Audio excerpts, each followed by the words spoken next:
ರಾಜು ಸಮಾಜ ಸೇವಕರು ವೇದಿಕೆ ಮೇಲೆ ಬರಬೇಕಾಗಿ ವಿನಂತಿಸಿಕೊಳ್ತಾ ಇದ್ದೀನಿ.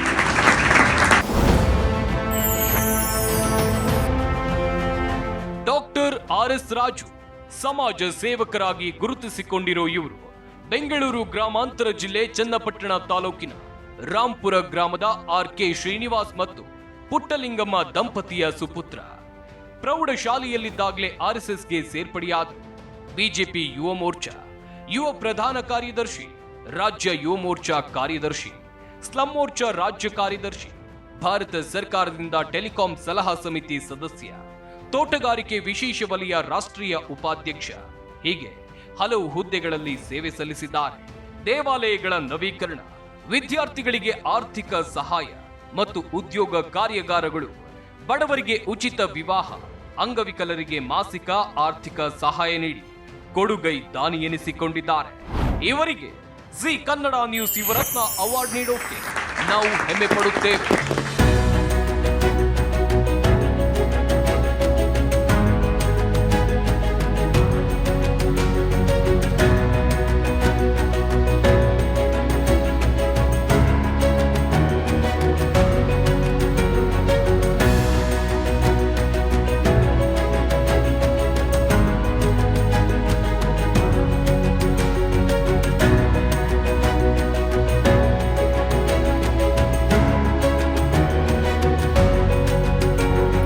ಜಿ ಕನ್ನಡ ನ್ಯೂಸ್ ಚಾನಲ್ನವರು ಈ ರೀತಿ ಯುವ ಪ್ರತಿಭೆಗಳನ್ನ ಎಲ್ಲ ರಂಗದಲ್ಲೂ ಕಲಾವಿದರಾಗಿ ಇರ್ಬೋದು, ಮತ್ತು ಆಮೇಲೆ ಸಾಮಾಜಿಕವಾಗಿರ್ಬೋದು, ಶೈಕ್ಷಣಿಕವಾಗಿರ್ಬೋದು, ಪ್ರತಿಯೊಂದು ವೃತ್ತಿ ರಂಗದಲ್ಲೂ ಸಹ ಅವರವರನ್ನು ಗುರುತಿಸಿದಾರಲ್ಲ. ರಾಜ್ಯದ ಎಲ್ಲ ಮೂಲೆ ಮೂಲೆಯಿಂದ ಕರೆದುಕೊಂಡು ಬಂದು ಇವತ್ತು ಈ ಅವರನ್ನು ಸನ್ಮಾನಿಸಿ ಪ್ರೋತ್ಸಾಹಿಸುವಂಥ ಕೆಲಸ ಮಾಡ್ತಾ ಇರ್ತಕ್ಕಂಥದ್ದು ನಿಜಕ್ಕೂ ಸಹ ಇದು ಭಾಳ ಸಾವಿರಾರು ವರ್ಷದ ಪುಣ್ಯದ ಫಲ ಅಂತ ಹೇಳಲಿಕ್ಕೆ ಇಚ್ಛೆ ಪಡ್ತೀನಿ. ಈ ಅವಾರ್ಡ್ನ ಯಾರಿಗೆ ಡೆಡಿಕೇಟ್ ಮಾಡೋಕ್ಕೆ ಇಷ್ಟಪಡ್ತೀರಾ ಸರ್?